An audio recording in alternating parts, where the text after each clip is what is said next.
A Serra da Estrela. Conhecida por muitos como sendo a serra mais alta de Portugal continental, esta componente ocidental da grande Cordilheira Central Ibérica é muito mais do que isso. Até hoje, poucos descobriram as florestas que existem nos vales profundos e quase inacessíveis desta serra. Apesar das elevadas temperaturas que se fazem sentir nestes vales, algumas das plantas mais belas do nosso país continuam a dar-se bem aqui. A vida na serra é dominada por relações alimentares complexas, onde não faltam presas e predadores.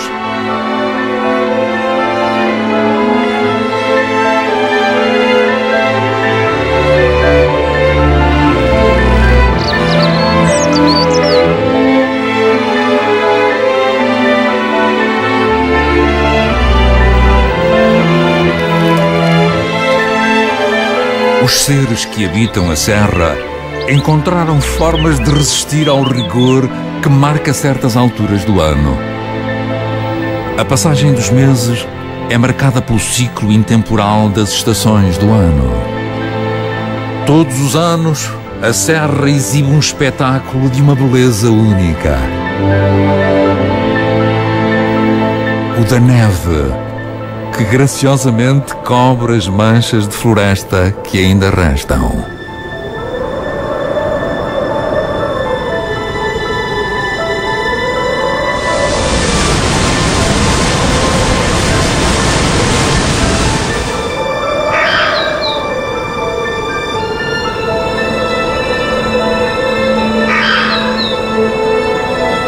Durante alguns dias, o grande manto branco esconde os contornos da paisagem com a promessa de uma existência breve.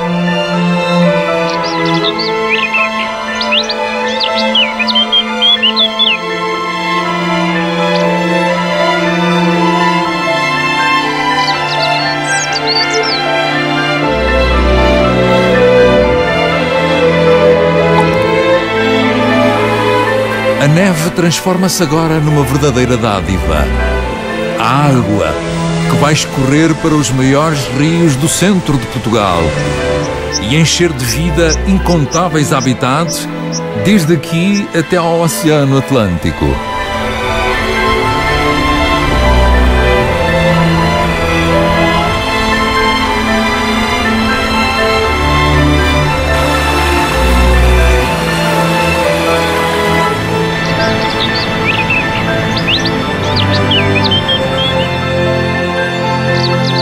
Esta é a Serra da Estrela como nunca a viu. A altitude, a natureza da Serra da Estrela.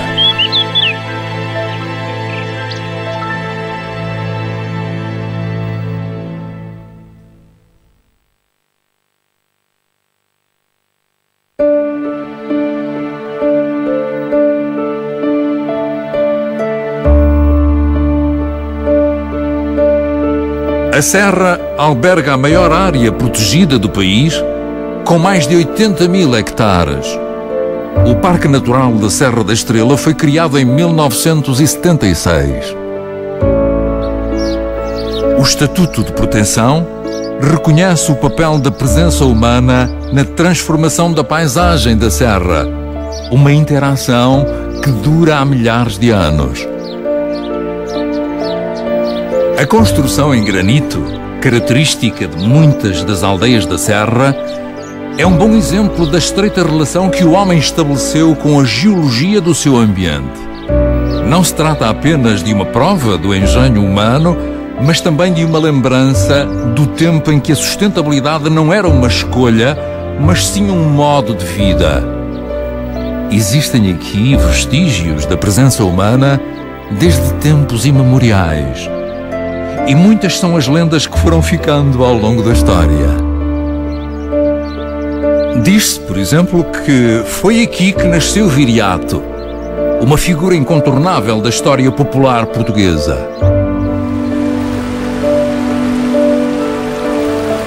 A diversidade cultural ao longo da serra está bem patente, não só na arquitetura, mas também em alguns costumes. verdade é que, até há pouco mais de 30 anos, poucas eram as estradas existentes, o que fez com que as povoações vivessem num isolamento quase total. A diversidade das construções reflete os materiais presentes em cada região. Nas vertentes norte e este da serra, prevalece o granito, manifestamente presente nas povoações dessas encostas, enquanto que nas vertentes sul e oeste, o material predominante é o xisto. Hoje, muita desta diversidade tende a perder-se para dar lugar a construções mais modernas. Ao longo da história, a atividade humana foi alterando significativamente a paisagem da serra. E nos últimos 50 anos, esse impacto acentuou-se profundamente, tendo-se perdido muito mais em biodiversidade e identidade cultural do que nos séculos anteriores. As cicatrizes desta relação antiga entre a serra e o homem estão bem patentes numa das principais atividades económicas da região.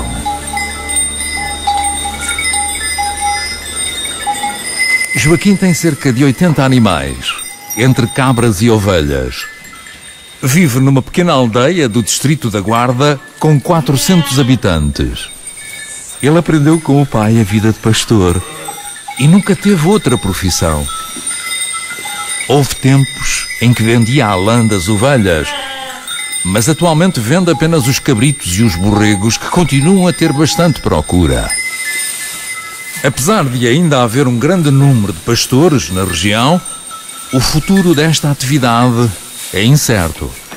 São cada vez menos os jovens que permanecem nas aldeias para aprender este ofício, e o trabalho duro e fisicamente exigente não atrai a população desempregada das grandes cidades. Esta é uma forma de exploração dos animais relativamente suave, bem melhor do que serem submetidos a métodos de produção industrial. Como seria de esperar, a qualidade dos produtos também reflete essa diferença. O feno é apenas um aperitivo, um suplemento. A refeição virá depois. Todos os dias, Joaquim leva o seu rebanho para um terreno que tem a cerca de 1 hora de caminho e onde passará a maior parte do dia.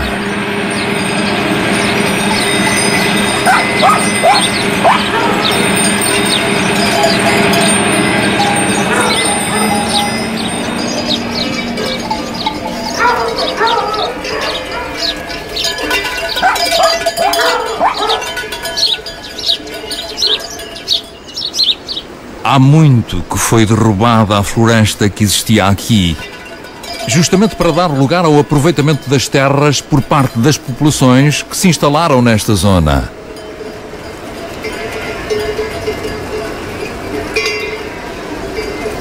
Apesar das semelhanças, há uma grande diferença entre a sua época e a do seu pai.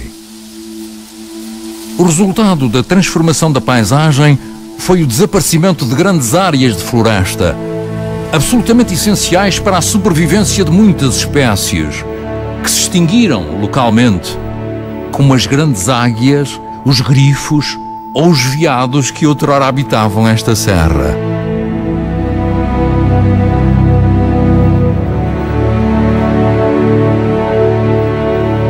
Os lobos também há muito que desapareceram, perseguidos até ao extermínio.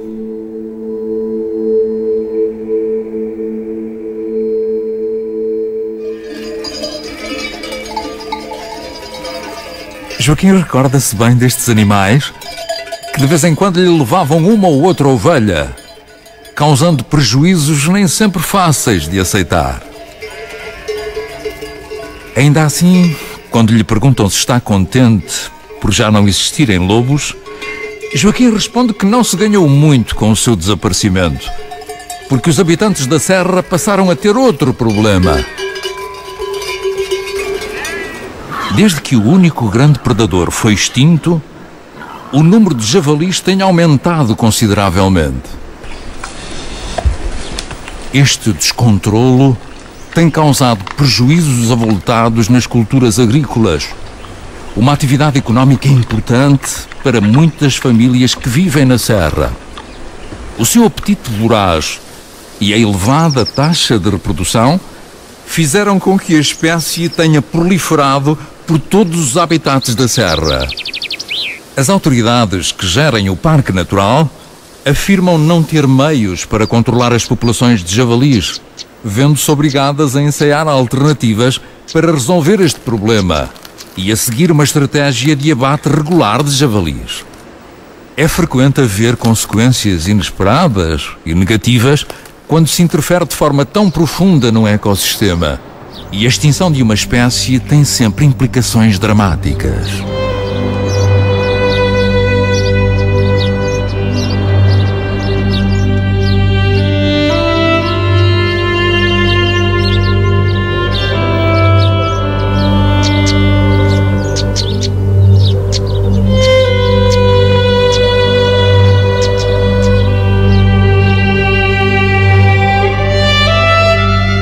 A orientação da serra permite distinguir dois tipos de clima.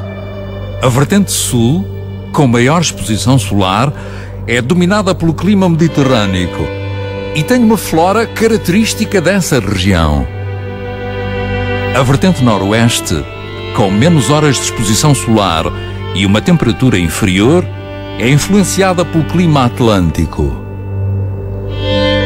A orientação da serra representa uma barreira ao avanço das massas de ar vindas do Atlântico. À medida que o ar sobe, formam-se grandes aglomerados de nuvens que descarregam o seu precioso conteúdo na forma de precipitação. Para além de cobrir a serra com o nevoeiro repentino que os naturais daqui conhecem bem, estas nuvens ocasionam cenários de precipitação muito próprios. E no inverno, isso tem um significado muito especial. A queda das primeiras neves é sempre motivo de entusiasmo na Serra da Estrela. Lentamente, a serra ganha vida nova e a sua face mais especial começa a revelar-se. Para muitos animais, isto significa uma diminuição clara de atividade. Mas para os seres humanos da serra, a neve traz um bom presságio. Começam a chegar os visitantes, que vêm ver a região vestida de branco.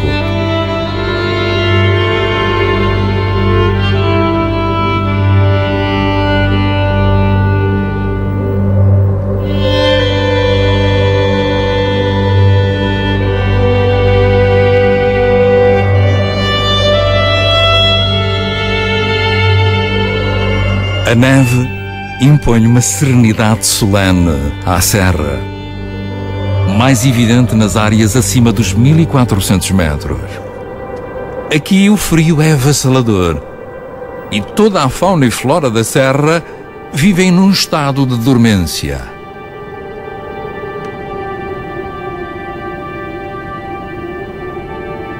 As árvores deram já os seus frutos, como os carvalhos e os castanheiros. As aves já voaram dos ninhos e apenas os pinheiros mantêm as suas folhas, habituados que estão às temperaturas mais baixas do continente.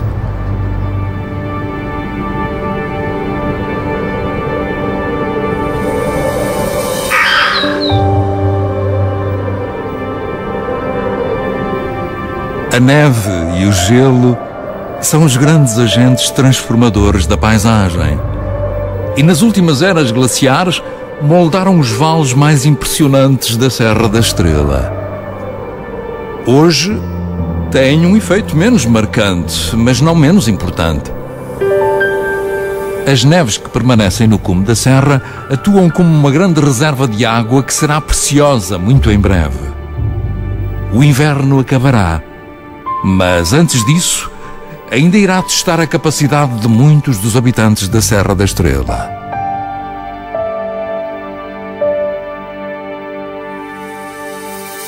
O degelo começa com uma gota.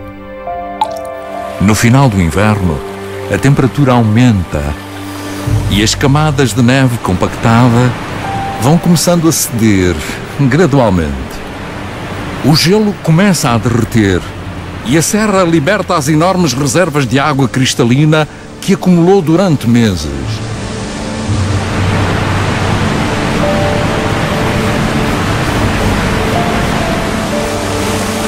pelas várias encostas, escorrem regatos e ribeiros que eventualmente se unem, formando cursos de água cada vez mais caudalosos.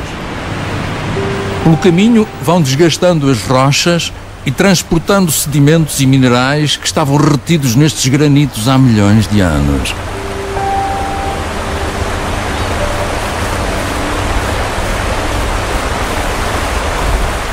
À medida que descem a montanha, os cursos de água banham uma galeria de árvores ripícolas, criando um tipo de habitat característico deste local.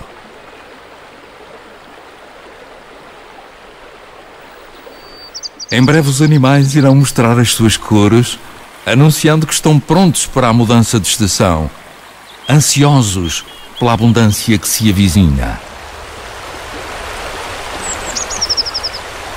Estas águas são pobres em matéria orgânica, mas muito ricas em oxigênio.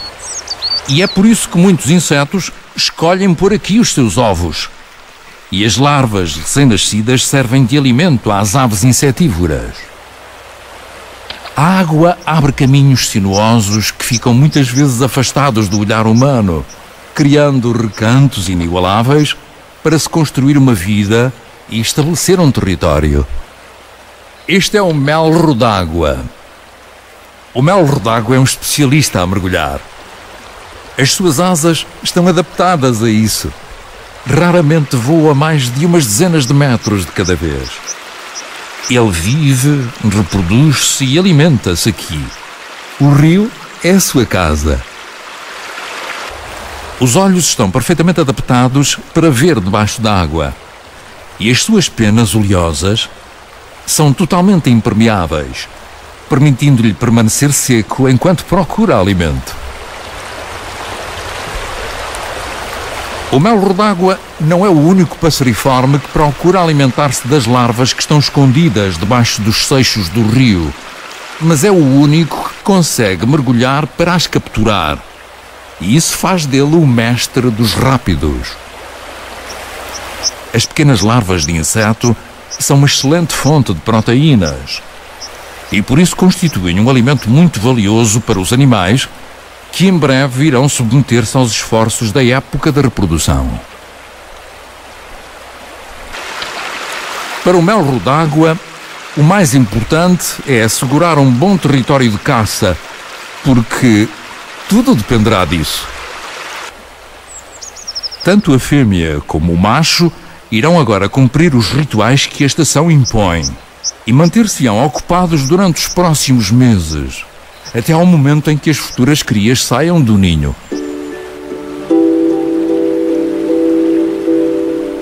À medida que avançam pelo vale, as águas perdem vigor e o leito do rio é agora largo, com um caudal sereno. São estas galerias de árvores que tornam possível a vida de muitos animais, que dessa forma ficam protegidos da perturbação humana e têm aqui abrigos que podem usar de uns anos para outros. Estamos agora no território de um caçador muito eficaz do mondego. Tal como o melro d'água, a lontra também está perfeitamente adaptada à vida na água. Tem 2 camadas de pelo completamente impermeáveis, uma visão que está mais adaptada para ver dentro da água do que fora dela, e as suas patas têm membranas interdigitais que fazem lembrar barbatanas.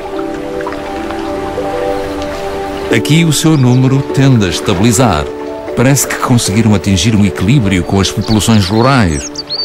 Oxalá as coisas se mantenham assim.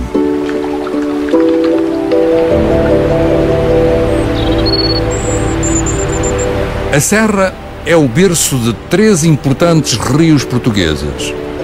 O Rio Alva, que irá servir de afluente ao Rio Mondego, o Rio Zézer, que desagua no Tejo, e por fim o maior rio do território português, o Mondego. Todos eles encerram histórias de sobrevivência, mas para as conhecermos temos de esperar pelo cair da noite, quando a serra assume uma outra faceta e nos deixa entrar num reino bem diferente.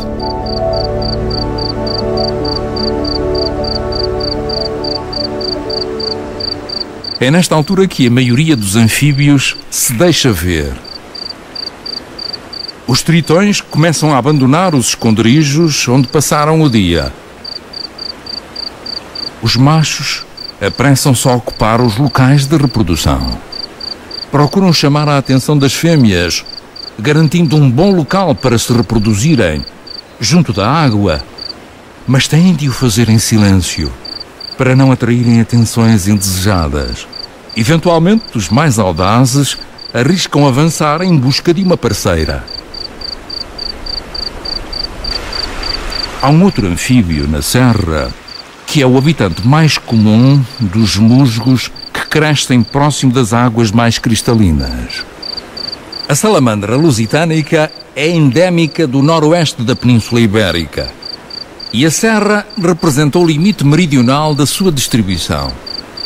Estão circunscritas a zonas muito úmidas, dado que respiram quase exclusivamente através da pele, que tem de estar sempre molhada. São extremamente sensíveis à poluição, precisam de ambientes escuros e só saem à noite para procurar alimento. A noite protege-as do calor e dos raios de sol, mas está repleta de perigos e, tal como os tritões, têm de permanecer silenciosas e causar a menor perturbação possível. Neste mundo microscópico, a salamandra é capaz de detectar os movimentos mais ténues, mais insignificantes, quer na superfície da água, quer no ar à sua volta. E os seus sentidos, extremamente apurados, são essenciais para conseguir caçar. As suas presas pesam menos de 1 grama e só com instrumentos de precisão é possível detectar a sua presença. Devido à sua dependência de um habitat com características próprias e ao facto de existir apenas no noroeste da Península Ibérica, esta espécie de salamandra é extremamente frágil. Esperemos que continue na serra por muitos anos.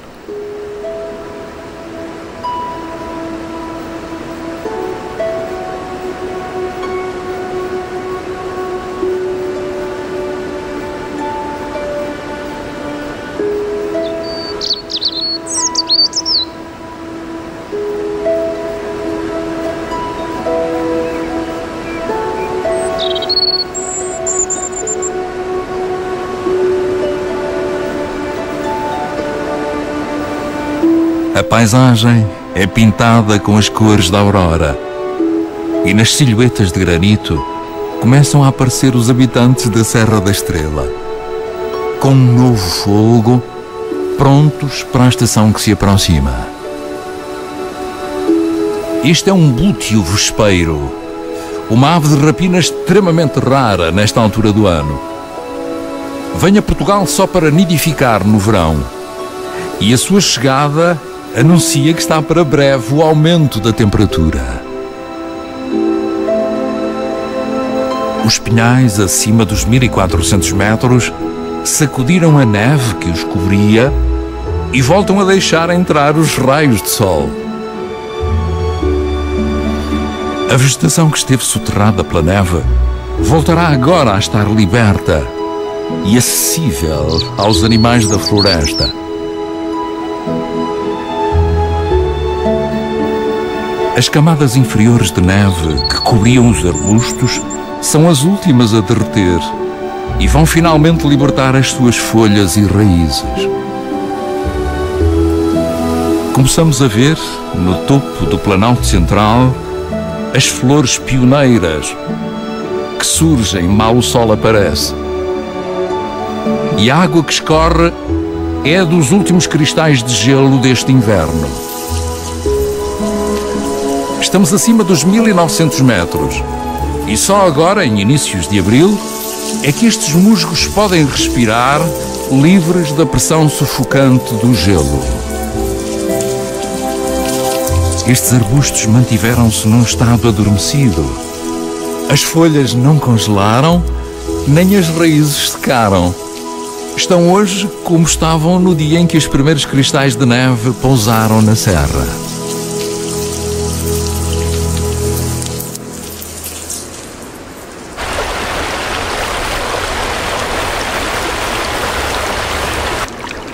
Os musgos são plantas que têm a característica extremamente valiosa de se fixarem às rochas, não tendo propriamente raízes que lhes permitam absorver água.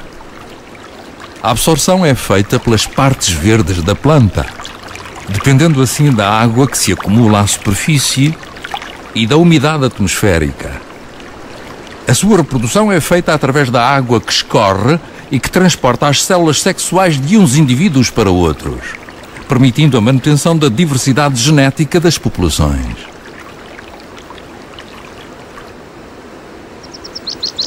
Na Serra existe um testemunho monumental de uma era longínqua. O Vale Glaciar do Zézer, que une as águas que escorrem para o norte do cume da Serra, é um verdadeiro cemitério de blocos graníticos.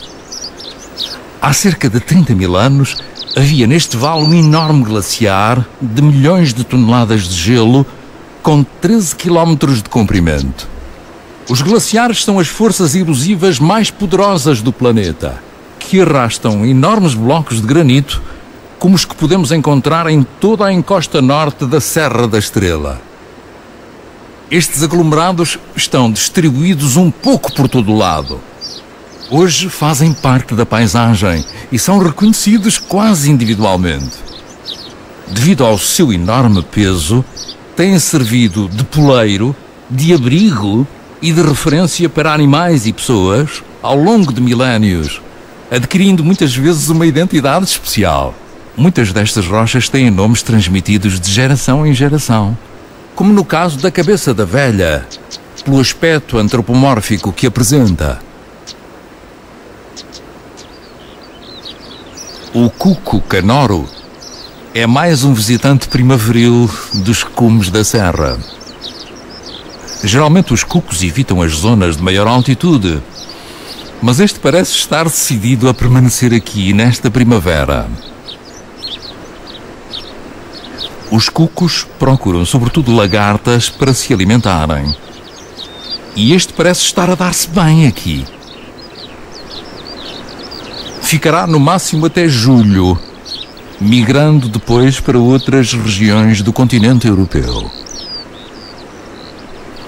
Os aglomerados de blocos graníticos que estão espalhados pela serra oferecem abrigo a muitas espécies e são um componente fundamental desta paisagem que tem pouca vegetação, mas muitos esconderijos. Esta é uma lagartixa ibérica. Só muito raramente sobe acima dos 1400 metros. E ao contrário de outras lagartixas da serra, esta espécie não hiberna. Nos últimos meses, suportou temperaturas capazes de gelar até animais de sangue quente. Os répteis têm a capacidade de fazer diminuir o ritmo do seu metabolismo, passando por estados de latência intermitentes. Ao contrário da lagartixa, eis aqui um animal que passou o inverno a hibernar. É um predador da lagartixa e ela parece alarmada.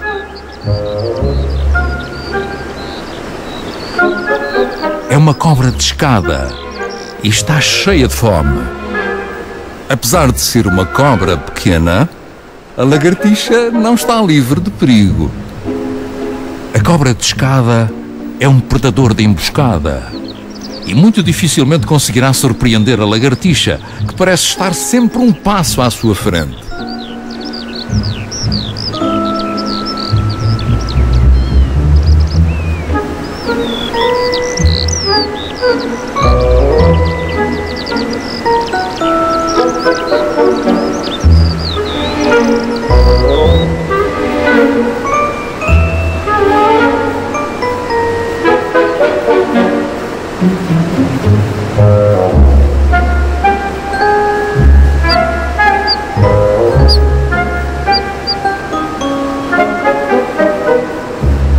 Por fim, escapa-se. Hoje não faz parte da emenda.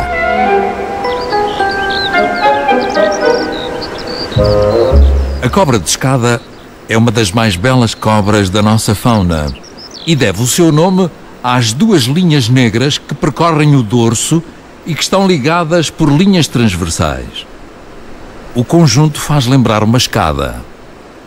Tal como a maioria das cobras em Portugal, não é venenosa e alimenta-se apenas de pequenos roedores, de répteis, anfíbios e pequenas crias de aves.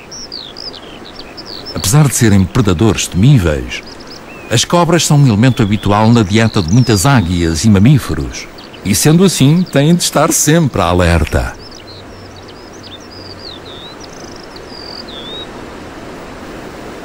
Hoje não tive sorte na caçada. Para um animal que resistiu ao inverno inteiro sem se alimentar, mais um dia de jejum não será muito grave. Há grandes áreas da serra que não têm uma cobertura de solo propícia à vegetação de grande porte. Depois de ter ardido a vegetação natural há vários séculos, hoje resistem apenas as piorneiras da estrela e as caldoneiras, espécies muito resistentes, tanto ao frio como aos solos pouco ricos em matéria orgânica. Estas especialistas da altitude são essenciais para os milhares de insetos que se alimentam tanto do néctar como da seiva destas plantas. Por esse motivo representam um elo fundamental na cadeia alimentar do ecossistema.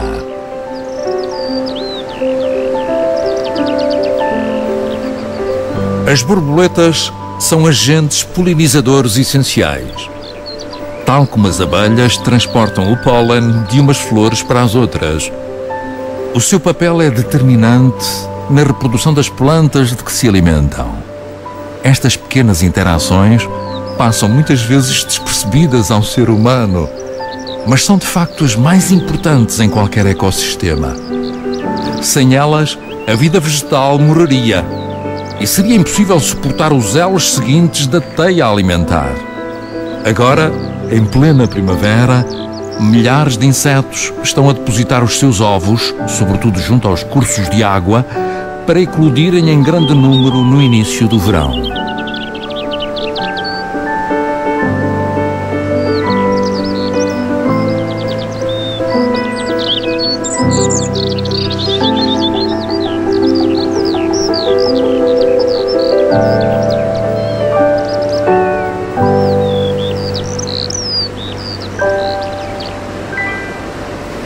Descer as encostas da Serra da Estrela significa encontrar algumas das raras manchas de floresta natural que ainda subsistem. Estes bosques, situados entre os 900 e os 1400 metros de altitude, são compostos por espécies como castanheiros, vidoeiros, carvalhos negrais e faias. Estas pequenas manchas de vegetação resistiram a incontáveis anos de alteração intencional da paisagem, sobretudo através do fogo e derrubo de árvores, para a pastorícia, o cultivo ou a reflorestação. Este seria o cenário mais comum na serra. E a estas árvores juntar-se-iam outras, como os teixos e o azevinho, dos quais restam hoje relativamente poucos exemplares. A preservação destas manchas de floresta nativa é fundamental para que a estabilidade do ecossistema da serra não se deteriore totalmente. São elas que ainda vão mantendo o equilíbrio natural da paisagem. É nestas florestas nativas que se abrigam muitas espécies e, como já vimos, é nos milhões de pequenas interações que está a chave do equilíbrio de qualquer ecossistema. Esta pequena lagarta de borboleta está perfeitamente camuflada na floresta.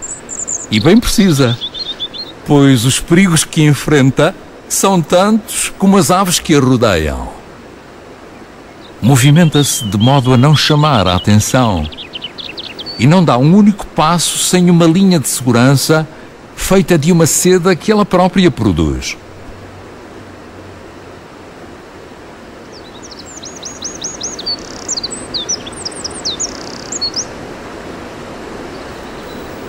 Esta é uma cria de pisco de peito ruivo. Apresenta ainda a penugem de juvenil, sem o peito laranja avermelhado, característico dos adultos da espécie. Este é o progenitor. Parece cansado e certamente estará. Tem de alimentar a sua ninhada de 3 crias. Estas, apesar de terem já o tamanho dos pais, continuam a depender deles para se alimentarem. Nesta fase, os interesses de progenitores e crias parecem estar em conflito. Os pais tentam que elas saiam do ninho o mais rápido possível e elas preferem continuar a receber alimento sem fazer qualquer esforço. Para contrariar isto, os pais começam a trazer cada vez menos alimento e levam-no para cada vez mais longe. É desta forma que obrigam as crias a iniciar os primeiros voos. Esta estratégia parece resultar a favor dos pais, que vão estimulando a curiosidade e o instinto das crias. Com o tempo, as crias abandonarão o ninho e encontrarão o seu próprio território. Não é comum as crias de uma ninhada atingirem todas a idade adulta. Mas por enquanto ainda têm uma tarefa árdua pela frente, se quiserem garantir o êxito da sua descendência.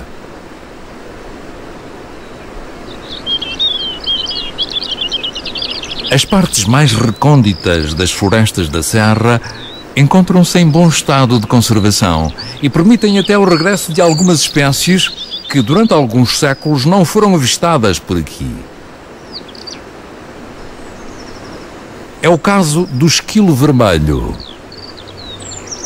Esteve extinto em Portugal durante séculos, mas recentemente populações oriundas do norte de Espanha têm migrado lentamente para Portugal e chegaram também à Serra da Estrela. Mas aqui encontraram os perigos do costume. Um gato bravo é um predador pouco conhecido nos bosques da Serra.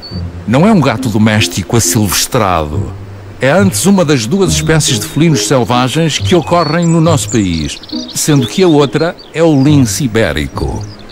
O gato bravo é um predador da floresta, com movimentos rápidos e um instinto certeiro, e todos os pequenos animais são presas potenciais. Quando o gato bravo está presente, ficam todos alerta.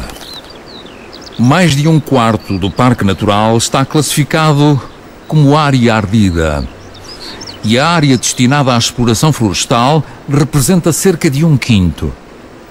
Nas maiores altitudes, os pinheiros bravos são as árvores mais prevalentes, sempre rodeados pelo tom amarelado das piorneiras da estrela.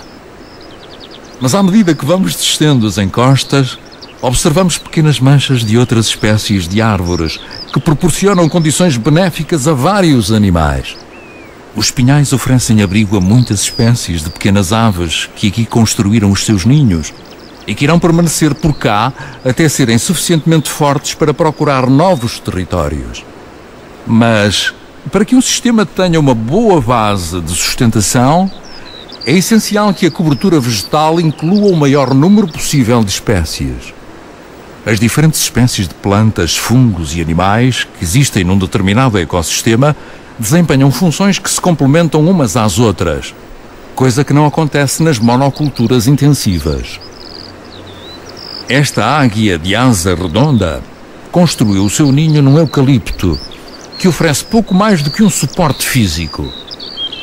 Aqui, ela não encontrará alimento. Terá de o procurar noutras áreas.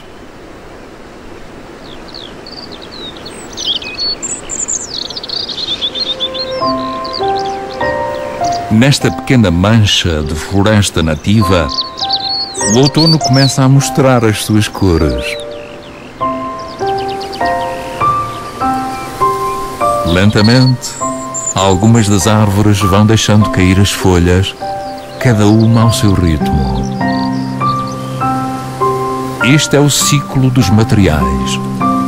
As árvores devolvem ao solo os compostos orgânicos que não conseguem aproveitar, dando assim aos organismos decompositores o alimento de que precisam para viver. Da atividade destes organismos resultam compostos minerais que ficarão de novo disponíveis para as plantas da floresta. É assim que ao longo dos anos se constrói um solo rico, com capacidade de se regenerar essencial para a manutenção das magníficas florestas que povoam o nosso planeta.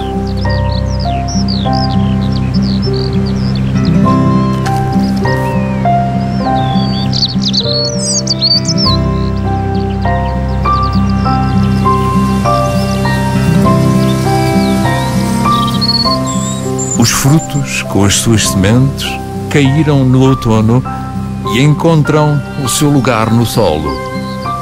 As sementes que não germinarem este ano ficarão protegidas até à primavera seguinte. Os fungos desempenham um papel essencial na decomposição da matéria orgânica e a sua presença é sinal do bom estado de conservação de uma floresta. Os castanheiros, medronheiros e azevinhos esperaram até agora para oferecer o que têm de melhor e para atraírem os animais. Estes, por sua vez, irão aproveitar da melhor forma a época de abundância para terem mais hipóteses de sobreviver ao inverno. Esta interdependência de plantas e animais evoluiu ao longo de milhões de anos, tendo originado as complexas relações simbióticas que observamos na natureza.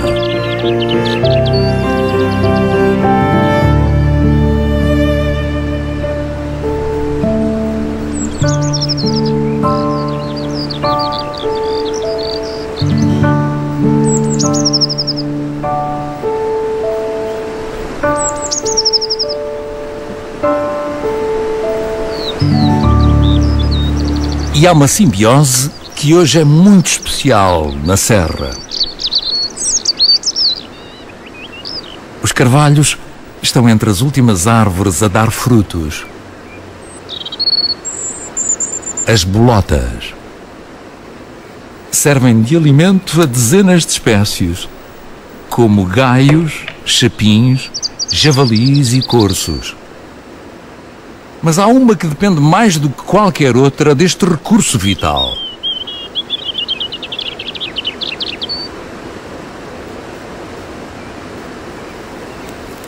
Cada esquilo vermelho chega a enterrar mais de 1000 bolotas em cada outono. E esta é uma época em que vai estar muito ocupado. Mas, como sempre, tem de estar alerta. Há um predador implacável na floresta que é muito eficaz e extremamente silencioso. A coruja do mato caça especialmente à noite. Mas neste fim de tarde, os esquilos estão tão ativos que chamaram a sua atenção. As suas crias ainda andam por perto e talvez por isso esteja a atacar mais cedo do que é costume. Mal detecta a presa, lança-se para o ar sem fazer barulho. Os esquilos, talvez alertados pelo piar da cria, aperceberam-se do ataque e vão refugiar-se na folhagem. O grupo está a comunicar e deste modo deixam poucas hipóteses à coruja, que depende muito do efeito de surpresa para ser eficaz.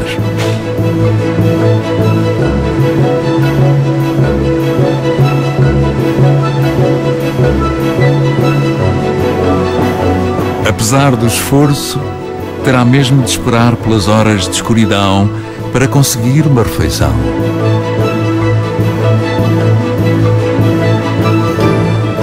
Os esquilos vão sobreviver mais um dia e continuar a recuperar o lugar que outrora perderam.